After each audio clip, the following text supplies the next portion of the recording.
yegsi na Grand Moulin de Dakar di wéy di nekk seen wet ci bés bu am solo bii di leen ñaanal màggal ak yoonu jàmm. GMD toute une vie.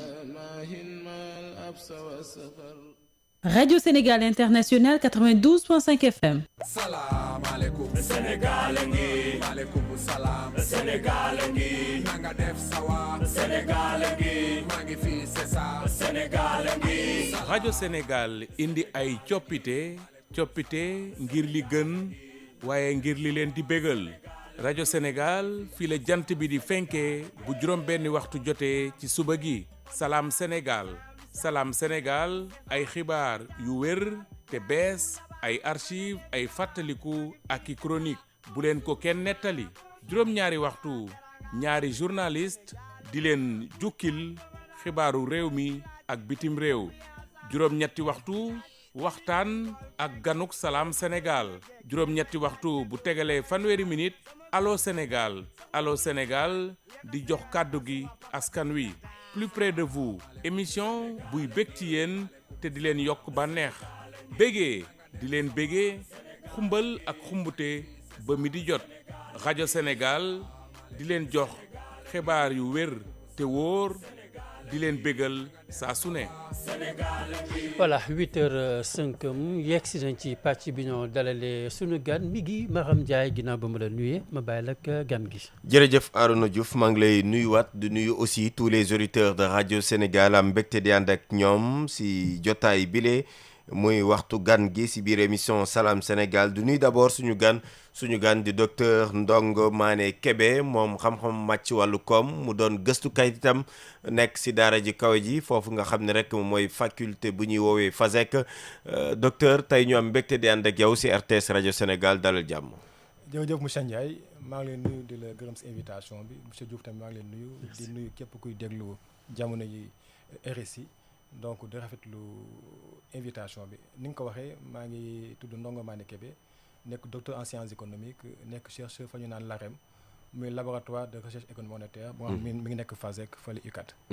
alors docteur waxtaan bi koom-koom la ñuy waxtaanee si fànn yu bëree bëri mais bëggoon naa ñu door ko ak kàddu yi nga xam ni premier ministre Ousmane Sonko yëkkati na ko jëmale ko si fonctionnaire yi est-ce que Sénégal xel mun na nangu fonctionnaire bu doon milliardaire. donc dafa nekk débat boo xam ne dafa posé wu donc suñ koy xool suñu environnement bi yomb na loolu nga gis ku nekk si état bi am xaalis bu bëri ñu koy tuumaal ne milliardaire wala déet mais li koy waral mooy ñun suñu système ni mu tëddee donc pour man lu mu nekk la ndax maanaam xaalis bi fonctionnaire bi am nekkul salaire am kese mais ay avantage da siy bokk te avantage ni mu tëddee jamono yi mooy soo jëlee corps yi nekk comme en fait agents yi nekk si yenn régies financières yi comme impôt et domaine comme trésor comme voilà douane nga xam ne régulièrement dañuy am lu ñu naan tudde ay fonds communs donc di ko jot saa su ne sa trimestre ñu jot ko mu nekk ay millions également bu dee yàlla dafa dekk nga nekk poste de responsabilité également nga may avantage yu bëri également yoo xam ne duñ ko nat su yàlla defee nga nekk si ay conseil d'administration di ko diriger également wala ay comité yu demee noonu loolu tam mu nekk xaalis boo xam ne soo ko dajalee dëgg la mun na nekk noo toll noo xam ne tey mun nañu la tuumaale milliardaire nga même bu dee sa nekkoo ko. alors mais si wàllu woowu parce que moom itam wax na ko gis nañ am na ay directeurs yoo xam ni sooy xool seeni salaire mun na dem ba ëpp juróomi yoon salaire u président par exemple de la République du Sénégal wala ay jëriñ jamono ji ñuy wax wàllu rationalisation est-ce que jàppoon ni peut-être tamit loolu war nañ ko mën a càmbaraat. dëgg la lu mu nekk la ndax xel mënul nangu nga nekk directeur ki la nommé ngëpp ko salaire loolu xel mënu ko nangu ce qui veut dire que tey maanaam réforme yi ñuy wax jot nañu xoolaat maanaam wàllu rémunération si administration bi mais surtout si nga xam dafa nekk secteur parapublic mais mel ay agence yoo xam ne wala ay sociétés yoo xam ne donc état bi desee bokk donc am ay njiit yoo xam ne état moo koy fal nga xam ne seen salaire bi tey toll na noo xam ne jéggi na dayu surtout que parfois écart bi dafay ngand parce que yooyu day li muy waral mooy soo xoolee écart salaire bi gën a ngand si administration bi xool salaire bi gën a tuuti si administration bi maanaam ay millions lay nekk te loolu li muy war mooy day jur ay frustration ci administration bi day jur manque de motivation parce que ñi jàpp ne ñoom dañuy liggéey bu bëri ñoom la ñu gën a néew a fay alors que ñi nga xam ne jàpp nañ ne seen liggéey demeewul noonu juste management la xëy na ñoom tey ñoo am yenn salaire yi. donc tey si jubanti bi ñuy wax laaj na ñu jubanti loolu maanaam xoolaat système de rémunération si administration bi lu war la. alors Sénégal toll na si jamono joo xam ni mun nañu wax ni situation économique bu jéggi dayo la en tout cas suñu sukkandikoo si rapport bu mujj génn si Cour des comptes gouvernement bi également am lu mu si fësal. tax na itam ba jëwriñ bu njëkk bi ay bés yi ñu génn mu daal di présenter benn plan de redressement économique et social. plan boobu noonu yow ban jàngat nga si njëkk a def. donc plan bi déjà si contexte bi dama jàpp na nekk loo xam ne mënutoon na ñàkk parce que contexte moo ko imposé parce que suñu defee rapport audit ne tey am na ay loo xam ne lu jaarul yoon si wàllu finance publique ba ñu publier ko ba loolu wax ba nga xam ne am na partenaires yu bëri tey dañu xaw a sceptique maanaam seen accompagnement bi ñu amoon ak sénégalais laaj na état bi réagir pour jéem leen a rassurer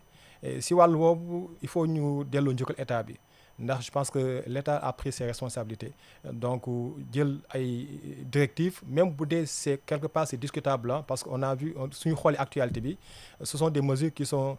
yoo xam ne diversement appréciées. donc am na sa xalaat mais si jëmm ji maanaam lu ñu war a saluer la. maintenant xëy na si doxalin bi am na ay manquement wala ay interrogations yoo xam ne légitime la te pour man état bi su déggee yenn interrogations yi wala yenn critiques yi. par exemple ci yenn fànn. bon si démarche bi déjà. ok si démarche bi si méthodologie bi mais également par rapport yenn mesures yu ñu jël ndax am na mesure bi tey dañuy jàpp ne plan bi dafa ñëw pour gën a maanaam dooleel wàllu recette. te kuy doole wàllu recette maanaam da ngay néewal doole maanaam ñiy fay recette maanaam deme nekk entreprise yi deme nekk ménage yi te loolu tax na tey am na jiixi jaaxa côté boobu donc c'est vrai que ay mesures yu ñu annoncé la donc si modalité pratique ñuy xool état bi nan la koy jëmale mais dama jàpp ne si plan bi si jëmm ji déjà plan bi fa nekk loo xam ne ay mesures stratégiques la ak mesures opérationnelles nga xam ne objectif bi mooy arriver à un équilibre ñëw si équilibre budgétaire mais dama jàppan man équilibre budgétaire c'est pas la finalité de l'État si ginnaaw équilibre budgétaire boobu bi ñu am l'État nan la mën a def ba nga xam ne tey day gën a dooleel maanaam capacité maanaam production agent les moyens de production mais également dooleel également yokk productivité agent yi maanaam li ñuy jur si comme gën a bëri te loolu soo ko xoolee day wane ne tey état mesure bi donc dafa laal fépp amul benn secteur boo xam ne tey plan bi war na ko bàyyi muy wàllu santé muy wàllu éducation muy wàllu ndox ak assainissement muy wàllu enseignement supérieur dafa nekk loo xam ne parce que lépp dafa jëm si maanaam dooleel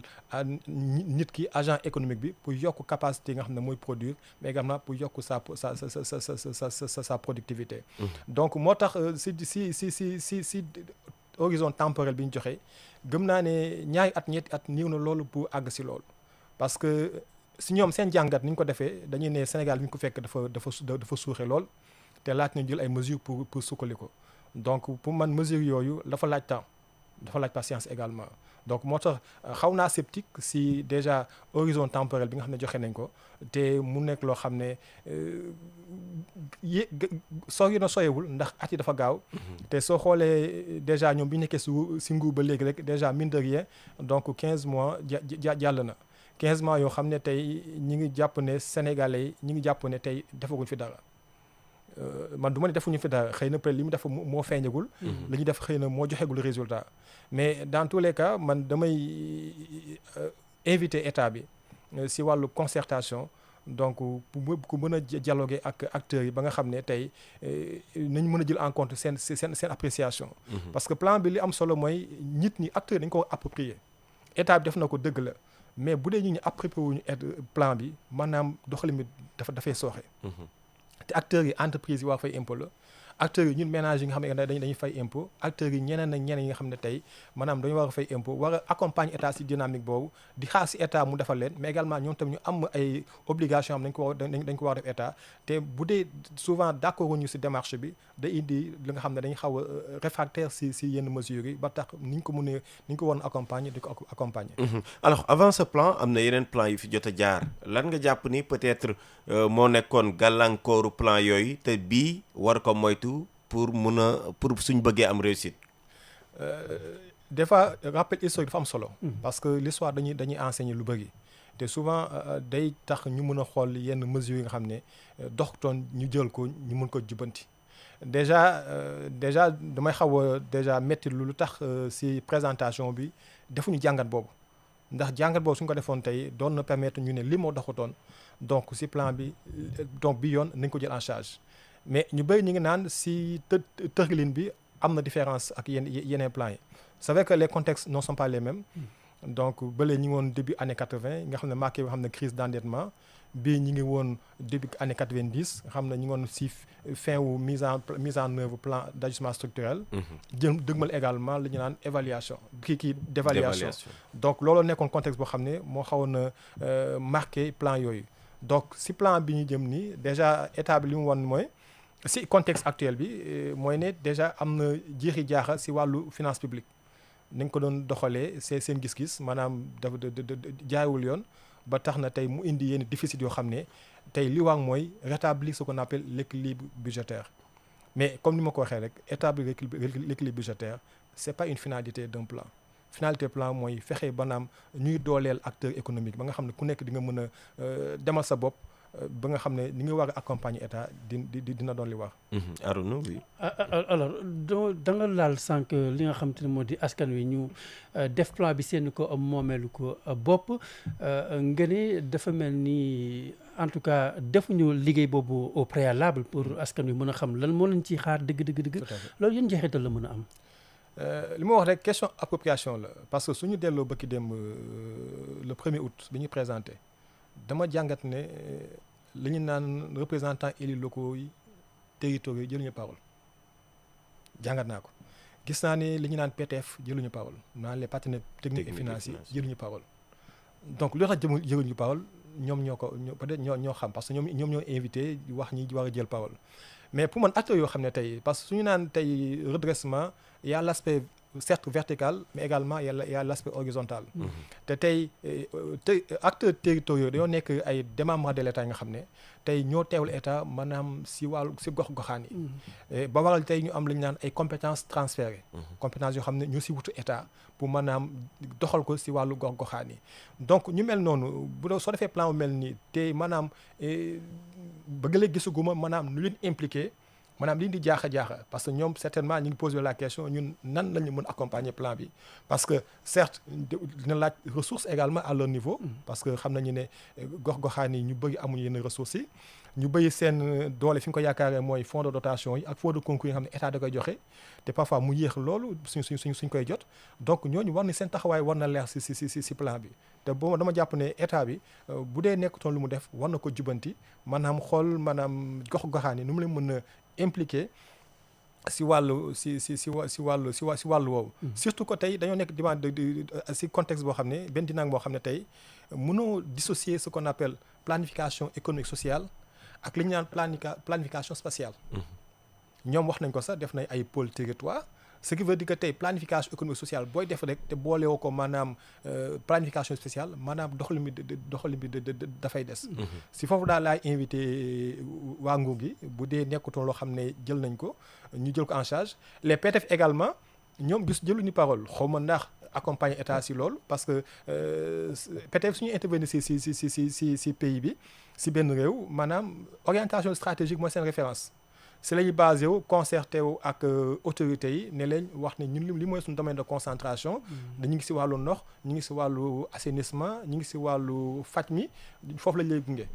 donc ñooñu bu dee maanaam si démarche bi xamul ñoom li ñuy war a taxawee nii également ay jiixi jaaxa si nga xam ne si la ñu war a doxalee ba tax na peut-être ni ñu waroon a accompagner état bi day des surtout que dañoo nekk ci domaine boo xam ne on parle de souveraineté. Mais souveraineté ne veut pas dire que da ngay exclure carrément les partenaires techniques financiers. Parce que si la ñu bokk en fait. Ce sont des partenaires on est dans le si ñu ngi ci wàllu coopération bilatérale. te loolu dañ ko war a doxal parce que ñoom tamit dañu leen soxla ci yenn fànn yi te su ñu soxla ci yenn fànn yi dañuy bëgg également ñu fekk ci leen. ba tax na tey maanaam loolu daal war nañu ko xoolaat ci maanaam doxalin bi. ba waral maanaam pour plan bi nekk réussir parce que c'est un défi. C'est un défi dans la mesure où tey dañuy état fi ñu xaar dafa yàgg. dafa sori. ndax attentes yi bëri na lool ñëpp xam nañ ko. attentes yi bëri na lool bi ñu toogee ba léegi ñuy xaar ay résultats ñu toog ba léegi ñu jox ñu plan de redressement te plan de redressement ku ko xam maanaam résultats yi du gaaw. maanaam si wàllu yokk koom-koom du gaaw parce que dafay jël temps. doit effet immédiat. waaw dafay jël temps te déjà ni ñu ko tëralee. certainement nañu yóbbu ba maanaam 2028 ba wala 2029. Donc ce qui veut dire que ba échéance yooyu daanaka maanaam du ñu mën am ay résultats yu concrets yoo xam ne maanaam nañ ko mën teg sa table bi ne lii la ñu jëmmal si wàllu régime bu bees bi. Alors parlons du financement gis nañ ni type de financement bu ñu proposé mooy financement boo xam ni daanaka du ñu dem jéggaane bitim réew ngir mën a doxal bi le plan te ñu soxla nañ lu toll si 5 milliards 667 donc si suñuy koppar ñu war ko jëlee fii si mim réew. Est-ce que jàpp nga lu nu mel c'est possible type de financement bu ñu proposé ban jàngat nga si amee. Comme il parle de souveraineté mën leen comprendre si wàllu woowu. maanaam mënal sa bopp demal sa bopp. mais àdduna dañu toll foo xam ne maanaam doxeetul noonu ndax contexte ni mu tëddee mooy contexte mondialisation contexte intégration des économies nationales au niveau mondial ba nga xam ne tey maanaam capitaux yi maanaam tooguñu dañuy dem ak a ñëw. donc man jàngat mi am foofu ñaar la déjà benn bi mooy état bi nee day mobiliser ressources intérieures yi pour financer plan am. Donc ce qui veut dire que certainement la pression sociale va augmenter pression fiscale va augmenter. te loolu li mu wax dañoo nekk benn zone boo xam ne maanaam dañu am ce qu'on appelle des critères de convergence tey maanaam pression fiscale bi tey am na fu ñu ko natt y a des am na obligation discipline budgétaire maanaam li ñu xaatim ak sunu naataango réew mi si wàllu ay critères de convergence si wàllu engagement ñu respecté ko. ba tax na tey déjà lu bëri ñu koy xaar maanaam si ñun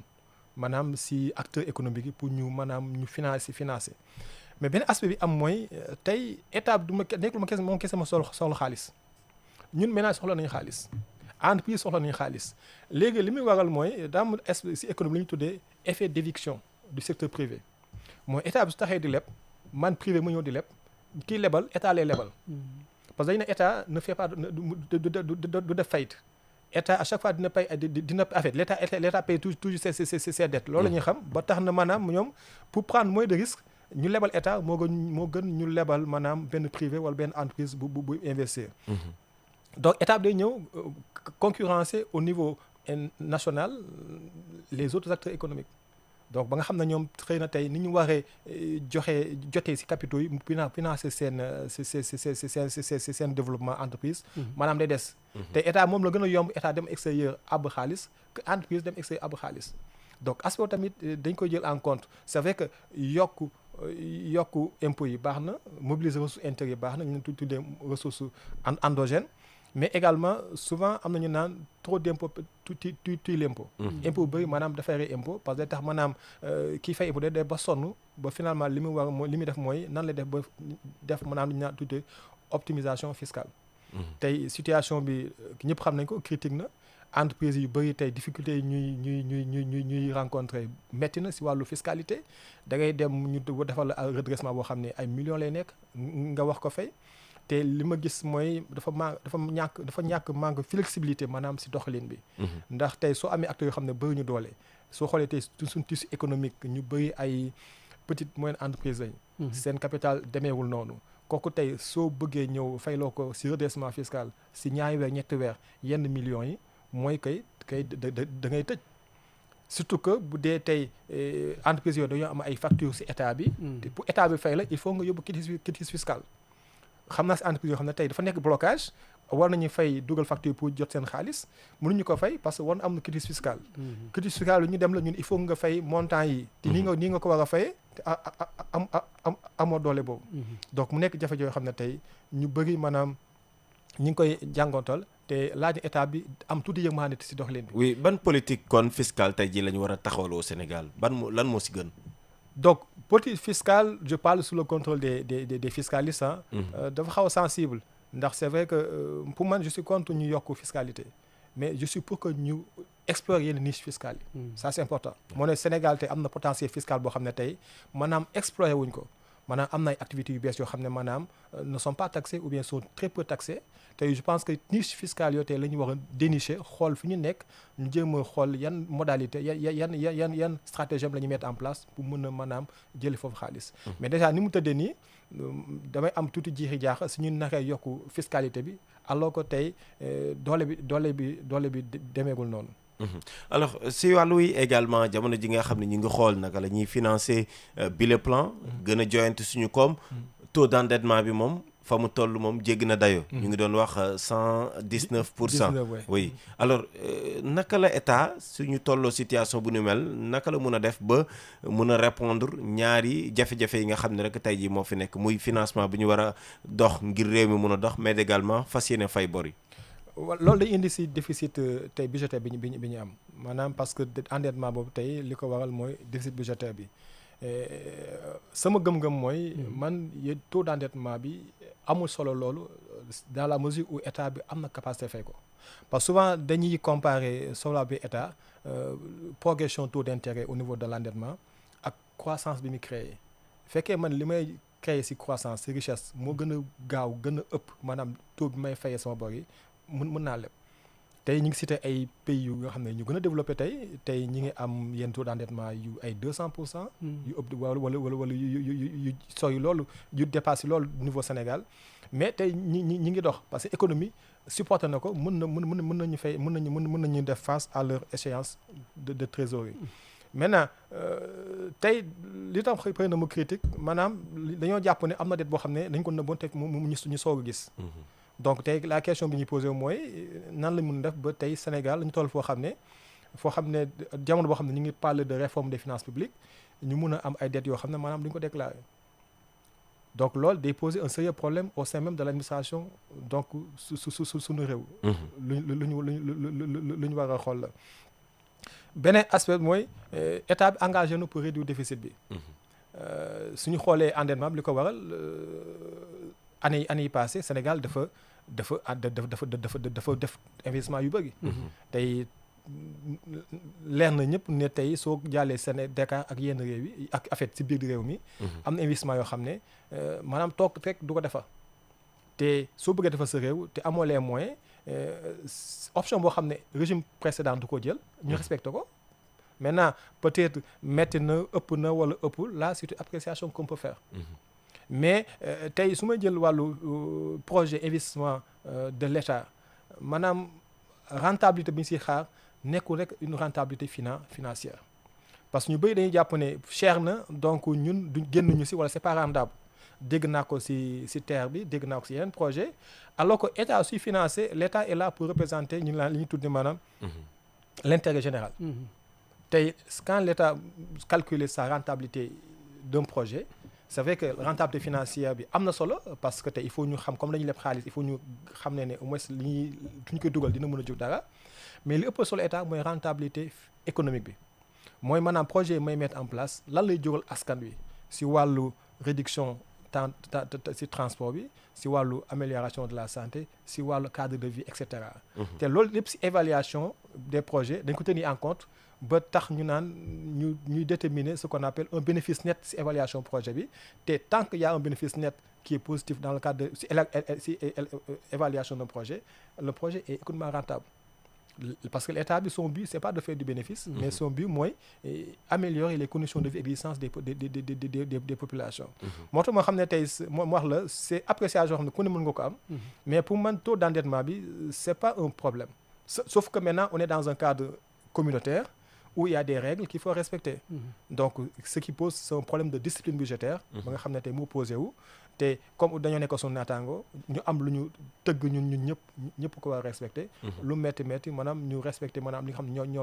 ne ñoo ko waxante. Est-ce que un pays comme le Sénégal mën na dund dox sans l'appui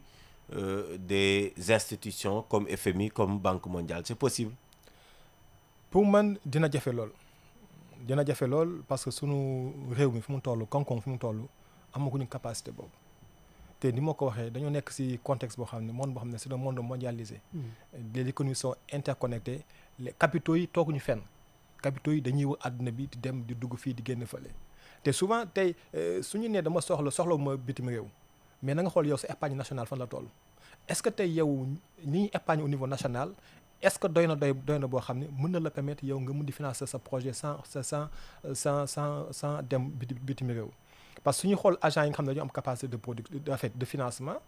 y a les ménages ñun ñi nga xam ne ñu ñoo jël suñu xaalis di ko dem def ci banques yi mais également y a l'extérieur le reste du monde et souvent fekkee xaalis bi nga xam ne dafa nekk ci biir réew mi doyul ba tax ñu mën a financer suñu projet yi dañuy jéggaani dem bitim réew wuti xaalis yooyu donc ça veut dire que tey suñu économie ni mu tëddee nii xëy na lu ñu war a liggéey la ba tax ñu àgg foofu mais ni mu tëddee nii tey je vois mal nan la ñu mën a développer financer suñu projet sans l'appui de l'extérieur. Alors sans l'appui de l'extérieur, souveraineté économique moom la ñuy wax au Sénégal depuis l'arrivée en tout cas du président de la République Bassirou Diomaye Diakhar Faye avec son premier ministre Ousmane Sonko sur yan levier le Sénégal mën a sukkandiku tey jii pour mën a assurer si souveraineté économique boobu noonu pour yegg fa. donc yan levier. déjà souveraineté dafa nekk loo xam ne c'est trop chargé. parce que souvent ñu bëri ñu ngi koy wax te moi j'ai du mal à saisir le contenu en fait. si ni ma déggee ñoom autorité ni ñu ko expliquer mooy mënal sa bopp demal sa bopp. si tënk waaw mais mënal sa bopp demal sa bopp maanaam li nga bëgg a financer nga financer ko te dara du la gàllankoor si wàllu financement. tey levier yi bëri na mais xëy na dafa laaj njëgandiku ndax ni nga xamee Sénégal day exploiter pétrole ak gaz mais jamono ñu toll nii amaguñ si dara. mooy li ñu si yaakaaroon demeegul noonu ndax Sénégal dafa leb xaalis su bëri pour exploiter pétrole bi gaz bi te tey jii nii ni mu tëddee mooy ñi ngi exploiter mais dañuy fay bor bi ce qui veut dire que tey xaalis bi ñuy jot foofu pétrole bëreegul te dafa nekkoon loolu xam ne dañ si yaakaaroon loolu pour mën a am financer yenn économie donc foofu dafa laaj ndéggandiku benn aspect mooy gën a travailler suñu performance parce que quand on parle de levier mooy sa xaalis su bëriwul da ngay fexe ba maanaam li ngay dépenser mu nekk une dépense efficace maa ngi gis ci plan bi ñu ne on va aller vers une réduction maîtrisée des dépenses. Encore que je ne sais pas comment ça en fait nu muy tekki réduction maîtrisée en tout cas wax nañ ko ci seen plan bi donc mën nañu wàññi dépense certes mais ñu def en sorte que dépense bi gën a efficace. mooy maanaam xaalis bi lu ñuy dépenser lu mu néew fi ñu koy dugal maanaam dina jur maanaam résultat boo xam ne maanaam dina kawe njot si wàllu santé bi si wàllu éducation bi par exemple bëgg de ma déggee le ministre de l'enseignement supérieur wax ne Sénégal ay étudiants mi ñuy coûter 1 million et quelques pour man c'est pas là le débat mooy étudiant bi ñu formé tey mu coûter ñu tey 1 million et quelques su génnee liggéey ñaata lay apporter Sénégal bi parce que c'est un investissement. Donc investissement boo gis am na coût mais am na également retour sur investissement donc man balaa moo gënoon kontaan ñu ne lii la may coûter mais tey soo génnee maanaam dem sur le marché du travail lii nga may apporter donc ma comparer loolu ndax li nga apporter ëpp na li may coûter donc dans ce cas ma jàpp ne investissement bi nekk lu war. donc pour man il faut ñu travailler si suñu performance suñu wàllu liggéeyukaay ba tax maanaam ñu gën a jur maanaam suñu productivité mu yokk. ba tax maanaam li ñuy liggéey maanaam jóge résultat yu am solo yi nga xam ne dañu permettre tey ñu mën a soxali réew mi et puis bañ a dépendre wàññi suñu dépendance parce que c'est vrai que c'est un souhait mais que ce soit progressif nekk loo xam ne tey mën nga ko arrêter tey mais progressivement mën nga mettre ay stratégies dans un horizon assez long pour maanaam dire que voilà progressivement stratégie bi la am pour mën a wàññi sama dépendance au financement extérieur pour gën a mën a dooleel sama koom-koom réew. Alors une dernière question est-ce que plan de redressement mun nañ ko jëmmal te du am njeexital ci askan wi. waaw parce que loolu ñaanuñu ko yàlla maanaam jubbanti mais même si dans la démarche xaw naa sceptique parce que tey plan de redressement li ma wax ne c'est un plan de redressement économique qui touche tous les domaines et man gisuma tey diagnostic boo xam ne def nañ ko bu exhaustif. boo xam ne buy wax tey wàllu enseignement bi éducation li moo doxul il faut ñu changer ko wàllu enseignement supérieur li moo doxul il faut ñu changer ko wàllu bi il faut ñu changer ko te man à la base su fekkee diagnostic bi n'est pas clair exhaustif je vois mal comment nga mën a apporter des réponses efficaces moo tax ma ne plan de redressement bi man sama gis-gis c'est plutôt un plan de mobilisation de ressources que un plan de redressement parce que dans la démarche li ma doon xaar mooy ñu ne voilà le diagnostic voilà les constats voilà les problèmes voilà les blocages nii lañ ko mën a jubantee ni ñu koy jubantee lii ak lii la laaj si wàllu xam-xam mais également lii la laaj si wàllu koom-koom nu ñu koy financer ñu soog a xool maanaam nu ñu mobiliser les ressources maintenant apparemment dañoo def la charrue avant les bœufs ñoo xam li tax ñu def ko en tout cas ñu ngi leen souhaiter une réussite totale parce que seen réussite bi si lañ nekk mais que mun na bañ a nekk plan boo xam ne dafa rigide na nekk plan bu flexible ba nga xam ne day adapté wu au contexte aux évolutions mais surtout intégrer au fur et à mesure les observations également les contributions des différents acteurs. Merci beaucoup. Alors, Arona Diouf, nous sommes avec Dr Ndogo Mané Kébé, économiste, mais également chercheur au laboratoire de recherche économique et monétaire au niveau donc de la faculté FASEG au niveau de l'UCAD. Alors, docteur, le Premier ministre Ousmane Sonko a présenté un plan de redressement économique et social le vendredi dernier, 1er août. En tant qu'économiste, quelle est votre lecture par rapport à ce plan qui a été présenté? Déjà, saluer la démarche parce que pour moi, c'est un plan qui est imposé par le contexte. Même si dans la stratégie, on parle de redresser, mais je ne pense pas que c'était sur ce format-là qu'on parlait de redressement. Là, c'est à saluer parce que le contexte l'a imposé. Il fallait prendre des mesures pour rassurer justement les acteurs, les partenaires, surtout que certains se sont un peu retirés dans le cadre de l'accompagnement financier en attendant d'y voir plus clair. Donc, c'est à saluer, même si dans la démarche, on peut avoir quelques interrogations relativement un peu à la démarche. Donc, le diagnostic que je viens d'évoquer en Wolof, mais également l'implication des acteurs clés pour que ce plan soit approprié justement par les différents acteurs. La mobilisation des ressources a pris une place importante, vous avez dit. Absolument, parce que, et ça se comprend bien déjà parce qu'on a affaire avec des ingénieurs des impôts et des domaines, donc c'est leur domaine, mais pour moi, on ne peut pas trop miser sur la mobilisation extérieure. Donc bien vrai qu'on parle de souveraineté, mais la démarche que j'aurais préconisée, c'est que la substitution du financement extérieur par le financement intérieur puisse se faire justement progressivement. Et surtout qu'on est dans un contexte où l'État est un des acteurs économiques. Il n'est pas le seul qui est présent dans l'économie. Il a besoin de financement, autant également que les autres acteurs ont besoin de financement. Et aujourd'hui, si l'État se concentre sur l'environnement national pour pouvoir mobiliser des ressources, et quand je parle de l'environnement national, je fais allusion également à la sous-région parce qu'on est dans un domaine communautaire. Donc l'État vient lui-même concurrencer justement les autres acteurs. Et comme en économie on dit que l'État ne paie toujours ses dettes, donc les acteurs préfèrent toujours